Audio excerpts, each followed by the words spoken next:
My fellow Americans, I'm speaking to you tonight from behind the resolute desk in the Oval Office. In this sacred space, I'm surrounded by portraits of extraordinary American presidents. Thomas Jefferson wrote the immortal words that guide this nation. George Washington, who showed us presidents are not kings. Abraham Lincoln, who implored us to reject malice. Franklin Roosevelt, who inspired us to reject fear. I revere this office, but I love my country more. It's been the honor of my life to serve as your president. But in the defense of democracy, which is at stake, I think is more important than any title. I draw strength and I find joy in working for the American people. But this sacred task of perfecting our union is not about me. It's about you, your families, your futures. It's about we, the people. We can never forget that, and I never have. I've made it clear that I believe America is at an inflection point. One of those rare moments in history when the decisions we make now will determine our fate of our nation and the world for decades to come. America's going to have to choose between moving forward or backward, between hope and hate, between unity and division. We have to decide, do we still believe in honesty, decency, respect, freedom, justice, and democracy? In this moment, we can see those we disagree with not as enemies, but as fellow Americans. Can we do that? Does character in public life still matter? I believe I know the answer to these questions because I know you, the American people. And I know this, we are a great nation because we are good people. When you elected me to this office, I promised to always level with you, to tell you the truth. And the truth, the sacred cause of this country is larger than any one of us. And those of us who cherish that cause, cherish it so much, a cause of American democracy itself, must unite to protect it. You know, in recent weeks, it's become clear to me that I need to unite my party in this critical endeavor. I believe my record as president, my leadership in the world, my vision for America's future, all merited a second term. But nothing can come in the way of saving our democracy. That includes personal ambition. So I've decided the best way forward is to pass the torch to a new generation. That's the best way to unite our nation. You know, there is a time and a place for long years of experience in public life. There's also a time and a place for new voices, fresh voices, yes, younger voices. And that time and place is now. Over the next 6 months, I'll be focused on doing my job as president. That means I'll continue to lower costs for hardworking families, grow our economy. I'll keep defending our personal freedoms and our civil rights, from the right to vote to the right to choose. I'll keep calling out hate and extremism. Make it clear there is no place in America for political violence or any violence ever, period. I'm going to keep speaking out to protect our kids from gun violence. Our planet from climate crisis is the existential threat. And I will keep fighting for my cancer moonshot so we can end cancer as we know it, because we can do it. I'm going to call for Supreme Court reform because this is critical to our democracy, Supreme Court reform.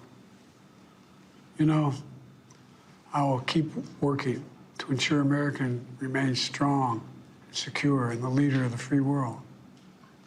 I'm the first president in this century to report to the American people that the United States is not at war anywhere in the world. We'll keep rallying a coalition of proud nations to stop Putin from taking over Ukraine and doing more damage. We'll keep NATO stronger, and I'll make it more powerful and more united than any time in all of our history. I'll keep doing the same for our allies in the Pacific. You know, when I came to office, the conventional wisdom was that China would inevitably surpass the United States. That's not the case anymore. And I'm going to keep working to end the war in Gaza, bring home all the hostages, and bring peace and security to the Middle East and end this war. We're also working around the clock to bring home Americans being unjustly detained all around the world. You know, we've come so far since my inauguration. On that day, I told you, as I stood in that winter, we stood in a winter of peril and a winter of possibilities. Peril and possibilities. We were in the grip of the worst pandemic in the century, the worst economic crisis since the Great Depression, the worst attack on our democracy since the Civil War. But we came together as Americans. We got through it. We emerged stronger, more prosperous, and more secure. Today, we have the strongest economy in the world, creating nearly 16 million new jobs, a record. Wages are up. Inflation continues to come down. The racial wealth gap is the lowest it's been in 20 years.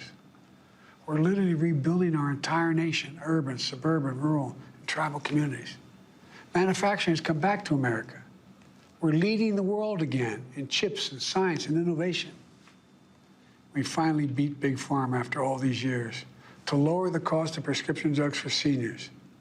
And I'm going to keep fighting to make sure we lower the cost for everyone, not just seniors. More people have health care today in America than ever before.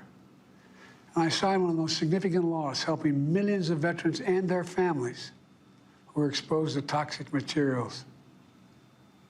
You know, most significant climate law ever in the history of the world. The first major gun safety law in 30 years. And today, the violent crime rate is at a 50-year low. We're also securing our border. Border crossings are lower today than when the previous administration left office. I've kept my commitment to appoint the first black woman to the Supreme Court of the United States of America. I also kept my commitment to have an administration that looks like America and be a president for all Americans. That's what I've done. I ran for president 4 years ago because I believed and still do that the soul of America was at stake. The very nature of who we are was at stake. And that's still the case. America's an idea. An idea stronger than any army, bigger than any ocean, more powerful than any dictator or tyrant. It's the most powerful idea in the history of the world. That idea is that we hold these truths to be self-evident. We're all created equal, endowed by our Creator with certain inalienable rights: life, liberty, pursuit of happiness. We've never fully lived up to it, to this sacred idea, but we've never walked away from it either. And I do not believe the American people will walk away from it now. In just a few months, the American people will choose the course of America's future. I made my choice. I've made my views known. I would like to thank our great Vice President, Kamala Harris. She's experienced, she's tough, she's capable.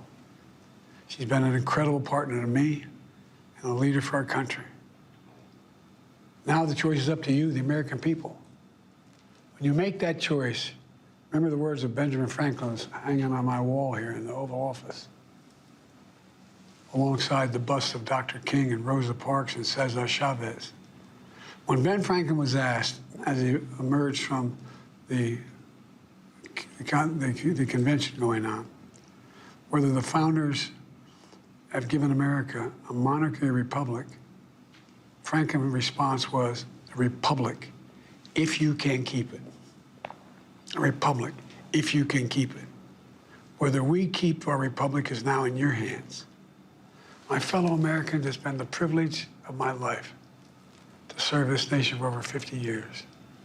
Nowhere else on earth could a kid with a stutter, from modest beginnings in Scranton, Pennsylvania, and Claymont, Delaware, one day sit behind the resolute desk in the Oval Office as President of the United States. But here I am. That's what's so special about America.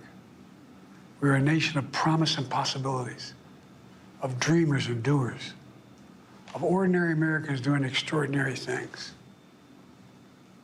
I've given my heart and my soul to our nation, like so many others. I've been blessed a million times in return with the love and support of the American people. I hope you have some idea how grateful I am to all of you.